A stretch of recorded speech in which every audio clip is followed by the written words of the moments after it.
નમસ્કાર, હું Janak Dave. Full stop news analysis પ્રોગ્રામમાં આપનું સ્વાગત છે. મોટી માછલી નાની માછલીઓને ખાઈ જાય, આ વાત તમે અનેક વખત સાંભળી હશે. આજે અમે એના ઉદાહરણો આપીશું.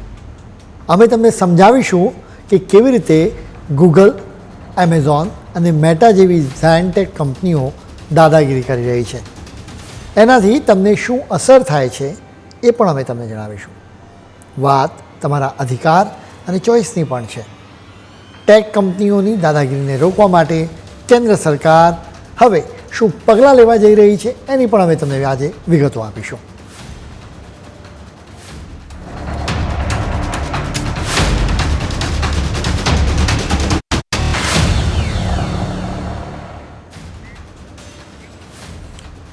શું તમે ગૂગલ બ્રાઉઝર, ગૂગલ મેપ અને જીમેલ વિનાની દુનિયા કલ્પી શકો છો? કે પછી તમે વિચાર કરી શકો છો કે વોટ્સએપ જ બંધ થઈ જાય તો?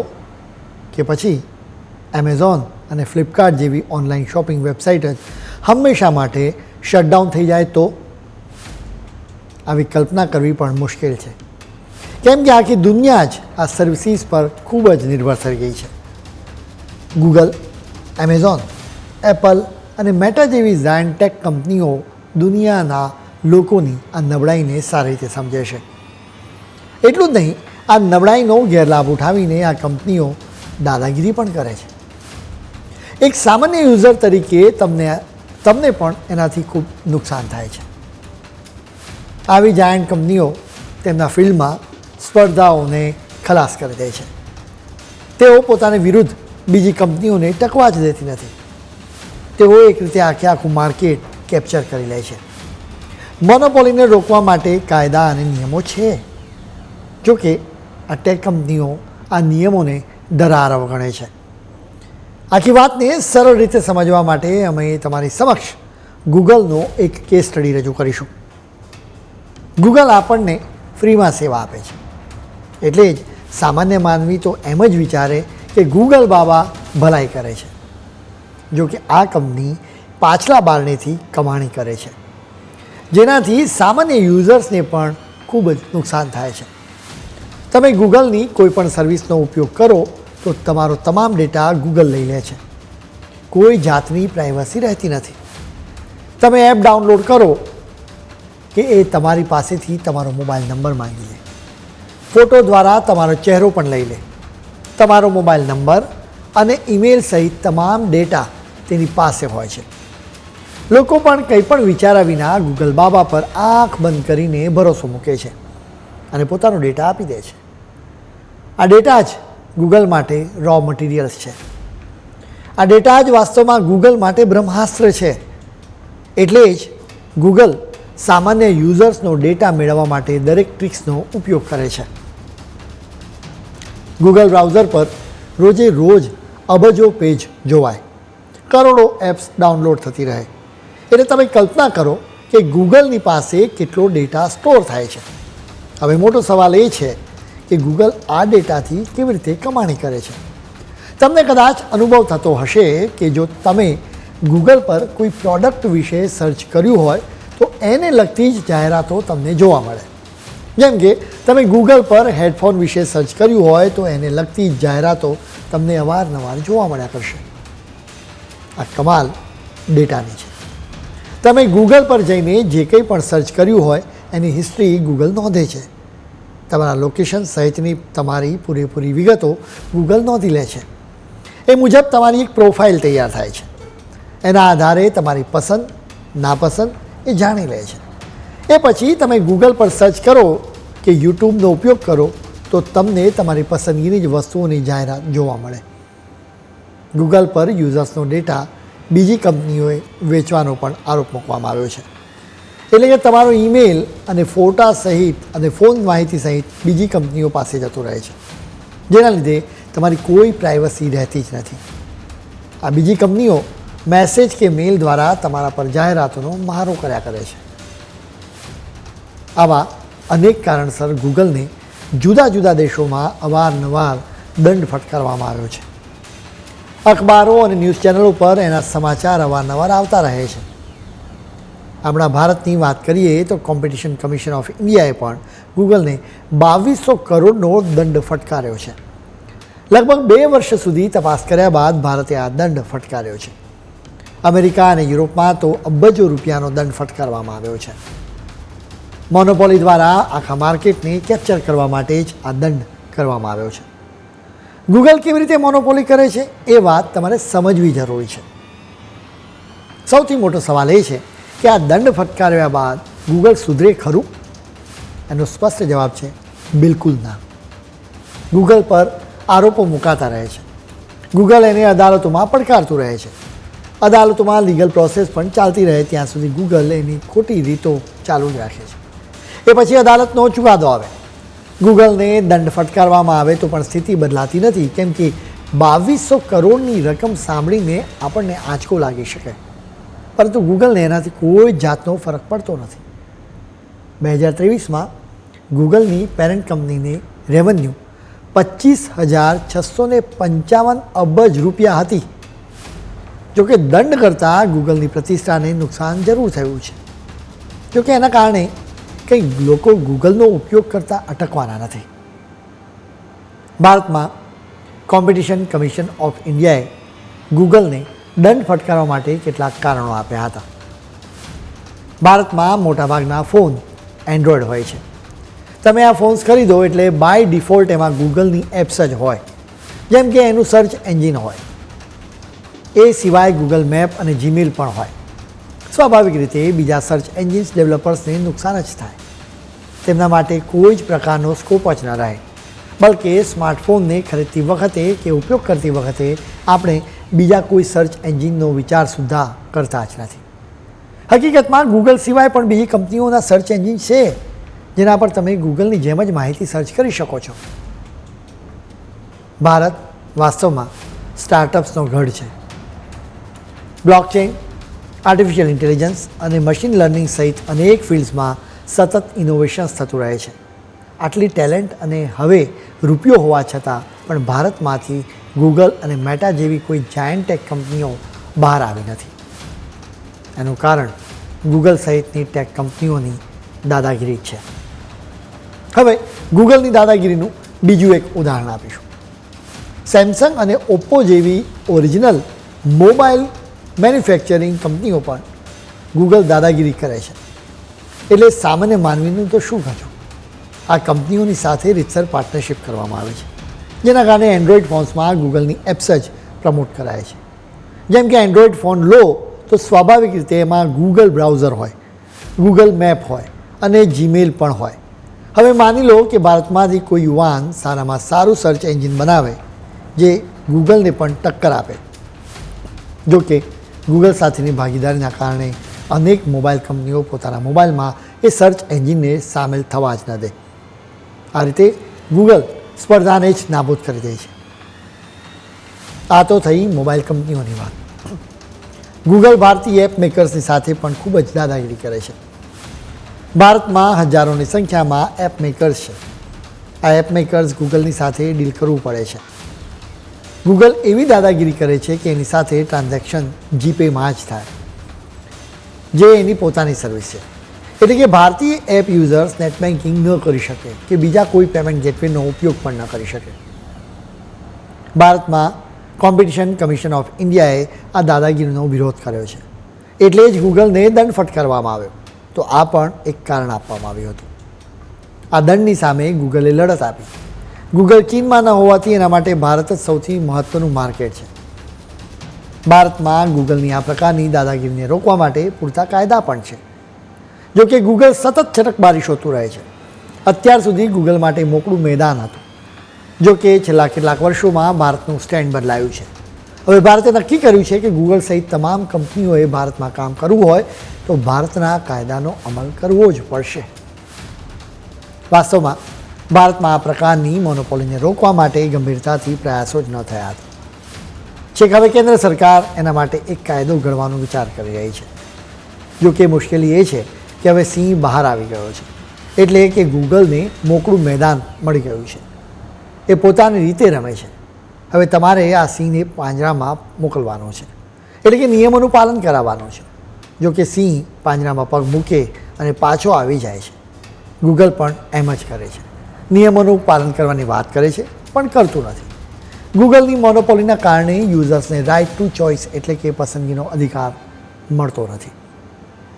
ગૂગલના ઓપ્શન તરીકે બીજી પણ અનેક કંપનીઓ છે જેઓ પ્રાઇવસીનું ધ્યાન રાખે છે અને સારા ફીચર્સ પણ આપે છે.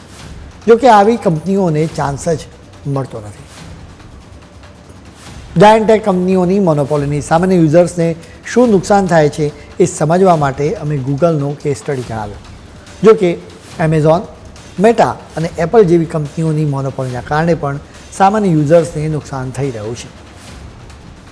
મોનોપોલી એટલે કે એક જ વ્યક્તિ કે કંપનીનું ભલું, બીજા બધાને નુકસાન. કેન્દ્ર સરકાર હવે ટેક કંપનીઓની મોનોપોલીને તોડવા માટે નવો કાયદો ઘડવા જઈ રહી છે. અત્યારે કેવી સ્થિતિ છે અને આ કાયદો ઘડવામાં આવ્યા બાદ શું બદલાશે એ જાણવું જરૂરી છે. અત્યારે કોઈ કંપની પોતાના સ્પર્ધામાં બીજી કંપનીઓને ટકવા જ ન દે કે ખોટી રીતો અપનાવે તો આવી સ્થિતિમાં તેને સજા આપવામાં આવે છે. એટલે કે ઓલરેડી ગરબડ થઈ ગઈ હોય છે, એના પછી એક્શન લેવાની. જો કે ત્યાં સુધીમાં બીજી નાની કંપનીઓ કે સામાન્ય લોકોને ઓલરેડી નુકસાન થઈ ચૂક્યું હોય છે. એક કારણ એ પણ છે કે ઘણી વખત ફરિયાદ કરાય એના પછી એક્શન લેવામાં ખૂબ વિલંબ થાય છે, જેના કારણે કંપનીઓ સતત ખોટી રીતે ચાલુ રાખે. જો કે હવે સિસ્ટમ બદલાશે. કેન્દ્ર સરકારનો તર્ક છે કે કોઈ કંપની ગરબડ કરે ત્યાં સુધી રાહ શા માટે જોવી જોઈએ. કંપનીઓને પહેલાં સમજાવી દેવાનું કે આ રૂલ્સ અને રેગ્યુલેશન છે અને તમારે કોઈપણ સંજોગોમાં એનું પાલન કરવાનું છે. આ જાણ કર્યા પછી પણ જો ટેક કંપનીઓ નિયમો તોડે તો તેમને મોટો દંડ કરવાનો, જેના કારણે હવે ટેક કંપનીઓના કામકાજમાં મોટો ફરક આવશે. આ ફરક વિશે જાણવા માટે બિલની થોડીક વિગતો મેળવી રહી. તમને ખ્યાલ જ છે કે ભારતમાં ફેસબુક, વોટ્સએપ જેવા સોશિયલ મીડિયા પ્લેટફોર્મ્સની પહોંચ વધારે છે. એ જ રીતે એમેઝોન અને એપલની પણ પહોંચ વધારે છે. એટલે કે કરોડો લોકો આ કંપનીઓની પ્રોડક્ટ્સ કે સર્વિસીસનો ઉપયોગ કરે છે. આવી કંપનીને આ નવા બિલ્સમાં સિસ્ટમેટિકલી સિગ્નિફિકન્ટ ડિજિટલ એન્ટરપ્રાઇઝીસ કહેવામાં આવે છે. હવે કઈ કંપનીઓ આ કેટેગરીમાં આવે છે એ પણ જાણવું જરૂરી છે. કંપનીની દર વર્ષે ઓછામાં ઓછી 4,000 કરોડની કમાણી હોવી જોઈએ. ઓછામાં ઓછા 3 વર્ષથી આટલી કમાણી થઈ હોવી જોઈએ. વાર્ષિક ટર્નઓવર $30 અબજથી ઓછું ન હોવું જોઈએ. વૈશ્વિક માર્કેટ મૂડી $75 અબજથી ઓછી ના હોવી જોઈએ. ડિજિટલ સર્વિસ પૂરી પાડતી કંપનીઓ હોય તો ઓછામાં ઓછા 1 કરોડ યુઝર્સ હોવા જોઈએ. ગૂગલ, ફેસબુક એટલે કે મેટા તેમજ એમેઝોન સહિત અનેક કંપનીઓ આ ક્રાઇટેરિયામાં આવી જાય છે. એટલું જ નહીં, આ બિલમાં સ્પષ્ટ જણાવાયું છે કે જો કંપની આ ક્રાઇટેરિયામાં ફિટ નહીં આવતી હોય પણ આખા દેશમાં એની હાજરી નોંધપાત્ર હોવાનું લાગે તો પણ એણે નિયમો પાળવા પડશે. કેમ કે કોમ્પિટિશન કમિશન ઓફ ઇન્ડિયા આવી કંપનીઓને પણ સિસ્ટમેટિકલી સિગ્નિફિકન્ટ ડિજિટલ એન્ટરપ્રાઇઝીસ જાહેર કરી શકે છે. અમે તમને આ પહેલાં જણાવ્યું હતું કે કેવી રીતે ગૂગલ આપણા બધાનો ડેટાનો મિસયુઝ કરે છે. એ ડેટા કંપનીઓને વેચવામાં આવે છે. હવે જો આ બિલ પસાર થશે તો ભારતની કંપનીઓની સાથે ખોટી રીતે સ્પર્ધા કરવા માટે આ જાયન્ટ્સ કંપનીઓ લોકોના પર્સનલ ડેટાનો ઉપયોગ નહીં કરી શકે. એટલું જ નહીં, આ કંપનીઓ પાસે તમારો ડેટા હોય તો એના પર તમારો જ કંટ્રોલ રહેશે. તમે ઈચ્છો તો તમારા ડેટાને એક પ્લેટફોર્મ પરથી બીજા પ્લેટફોર્મ પર ટ્રાન્સફર કરી શકશો, જેને ડેટા પોર્ટેબિલિટી કહેવામાં આવે છે. અલબત્ત એના વિશે વિગતે ફોડ પાડવામાં આવ્યો નથી. હવે આ જાયન્ટ કંપનીઓ ખોટી રીતે તેમની પોતાની પ્રોડક્ટ્સને પ્રમોટ નહીં કરી શકે. એટલે કે ગૂગલ માત્ર ને માત્ર પોતાના સર્ચ એન્જિન કે જીમેલ કે ગૂગલ મેપ માટે ફોર્સ નહીં કરી શકે. ટૂંકમાં ભારતીય કંપનીઓને પણ સરખો જ ચાન્સ મળશે. આ આખા બિલમાં લોકોના પર્સનલ ડેટાના રક્ષણ પર ભાર મુકાયો છે. એટલે કે આ કંપનીઓની પાસે તમારા મોબાઈલ નંબર, ઈમેલ સહિતની વિગતો હોય તો તેઓ એનો ખોટો ઉપયોગ નહીં કરી શકે. જો આ નિયમોનું પાલન નહીં કરાય તો ભારે દંડ કરાશે. આ દંડ એટલો નક્કી કરવામાં આવ્યો છે કે કંપની બીજી વખત ખોટી રીત અપનાવતા 4 વખત વિચાર કરે. આ બિલમાં કંપનીની આખી દુનિયામાં રેવન્યુના 10% જેટલી રકમનો દંડ કરવાની પણ જોગવાઈ છે. અમે તમને જણાવ્યું હતું કે 2023માં ગૂગલની પેરેન્ટ કંપનીની રેવન્યુ 25,655 અબજ રૂપિયા હતી, જેના 10% 2565.5 અબજ રૂપિયા થાય. એક વખત આટલો દંડ થાય એટલે ગૂગલ બીજી વખત વિચાર ચોક્કસ કરે. વળી ભારત ગૂગલને મસ્ત મોટો દંડ કરે તો બીજા દેશો પણ એને અનુસરે, એટલે ગૂગલે આખી દુનિયામાં દંડ ભરવો પડે. આ બિલ પસાર થયા બાદ ભારતના સ્ટાર્ટઅપ એપ્સને ફાયદો થશે. વળી ભારતના લોકોને પણ નવા ઓપ્શન્સ મળશે. જોકે ઘણા ખરા અંશે દારોમદાર ન્યાયતંત્ર પર રહેશે, કેમ કે આખરે આવી ટેક જાયન્ટ કંપનીઓને દંડ થશે તો તેઓ અદાલતોમાં જશે. અમને વિશ્વાસ છે કે આ બિલ પસાર થશે અને ભારતીય યુવાનો અને કંપનીઓને વ્યાજબી તકો મળશે. મોનોપોલીના કારણે આખા માર્કેટને કેપ્ચર કરવું, જેનાથી સામાન્ય લોકોને ખૂબ જ નુકસાન થાય છે. તેમને વધારે વિકલ્પ મળતા નથી. અમે તમને ગૂગલની મોનોપોલી વિશે જણાવ્યું હતું. હવે અમે તમને અન્ય ટેક જાયન્ટ કંપનીઓની દાદાગીરી વિશે પણ જણાવીશું. તમે કદાચ એમેઝોન પરથી જુદી જુદી પ્રોડક્ટ્સ ઓર્ડર કરી હશે. એમેઝોન પણ રડાર પર છે, કેમ કે કોઈ કંપની એમેઝોનને વધારે રૂપિયા આપે તો એમેઝોન એની પ્રોડક્ટ્સને પહેલાં બતાવે. લોકોને એ પ્રોડક્ટ્સ પહેલાં જ દેખાય તો એ વેચાવાની શક્યતા વધી જાય. આવો આરોપ મૂકવામાં આવ્યો છે. બીજી કંપનીઓની પ્રોડક્ટ્સને ઓછો ચાન્સ મળે. સ્વાભાવિક રીતે જે પહેલાં દેખાય એના વેચાણના ચાન્સીસ વધી જાય. અત્યારે એમેઝોન અને ફ્લિપકાર્ટ જેવી ઈ-કોમર્સ વેબસાઇટ પર અવારનવાર નવા સ્માર્ટફોન્સ લોન્ચ થઈ રહ્યા છે.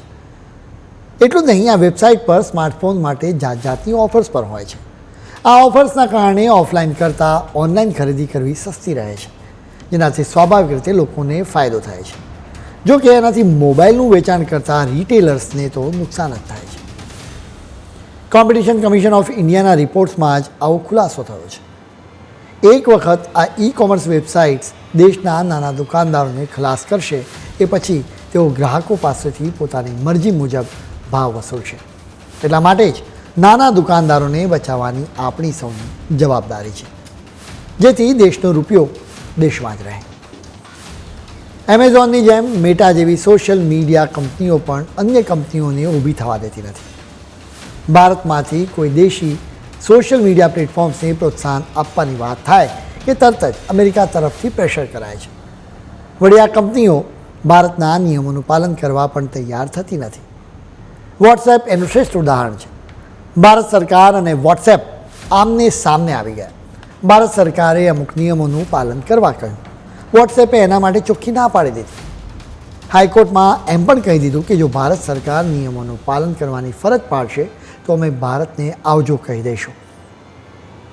હવે ભારતમાં વોટ્સએપ જ બંધ થઈ જાય તો વોટ્સએપ યુનિવર્સિટી કેવી રીતે ચાલી શકે? મોનોપોલીના કારણે જ જાયન્ટ ટેક કંપનીઓ દાદાગીરી કરી રહી છે. આ દાદાગીરી પર હવે ફૂલ સ્ટોપ મુકાશે. 2022માં સંસદની આર્થિક બાબતોની સ્થાયી સમિતિએ એક ભલામણ કરી હતી. જાયન્ટ ટેક કંપનીઓના કારણે યોગ્ય સ્પર્ધા થતી નથી. દેશની નાની કંપનીઓને ચાન્સ મળતો નથી. એટલા માટે જ આ કંપનીઓને પણ ચાન્સ મળે એવો પ્રયાસ કરવા માટે આ સ્થાયી સમિતિએ ભલામણ કરી હતી. જેના પછી ડિજિટલ કોમ્પિટિશન લો માટે એક કમિટી બનાવાઈ.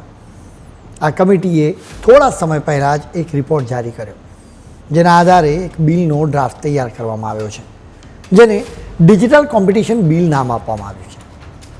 આ બિલ લાવવામાં આવ્યું એટલે ટેક કંપનીઓને ડર લાગ્યો કે તેમની મોનોપોલીની દુકાન બંધ થઈ જશે, એટલે તેઓ વિરોધ કરવા લાગ્યા. ઇલેક્ટ્રોનિક્સ એન્ડ ઇન્ફોર્મેશન ટેકનોલોજી મંત્રાલયના અધિકારીઓએ 18મી જૂને ગૂગલ, મેટા અને એમેઝોન જેવી ટેક કંપનીઓના અધિકારીઓને મળ્યા હતા, જેમાં આ ડિજિટલ કોમ્પિટિશન બિલની ચર્ચા કરવામાં આવી હતી. આ ટેક કંપનીઓએ વિરોધ કર્યો. તેઓ એમ તો ન કહી શકે કે આ બિલ પસાર થશે તો તેમની ખોટી પદ્ધતિઓ બંધ થઈ જશે, એટલે તેમણે ખોટા બહાના બતાવ્યા. આ ટેક કંપનીઓએ કહ્યું કે જો આ કાયદો પસાર કરવામાં આવશે તો ભારતમાં ડિજિટલ સેક્ટરમાં રોકાણ ઓછું થઈ જશે. એટલું જ નહીં, આ કંપનીઓએ એવી પણ દલીલ કરી કે જો અમે રૂલ્સ અને રેગ્યુલેશનનું પાલન કરીશું તો અમારે ખર્ચ કરવો પડશે, એના માટે અમે ઇનોવેશન માટે ખર્ચ નહીં કરી શકીએ, જેના કારણે ડિજિટલ સેક્ટરમાં ઇનોવેશન નહીં થાય. જો કે ભારતની પાસે પણ ટેલેન્ટ છે. વિદેશોમાં ડિજિટલ સેક્ટરમાં મૂળ ભારતીયો જ ઇનોવેશન કરે છે. ખુદ ગૂગલના અત્યારના બોસ પણ ખુદ મૂળ ભારતીય જ છે. ટૂંકમાં આ ટેક કંપનીઓ કાયદાનું પાલન ન કરવા માટે પૂરેપૂરી કોશિશ કરી રહી છે. આખરે આ ટેક કંપનીઓ શા માટે નવા બિલનો વિરોધ કરી રહી છે એના વિશે અમે તમને વિસ્તારથી જણાવીશું, પરંતુ અત્યારે સમય છે વધુ એક બ્રેકનો.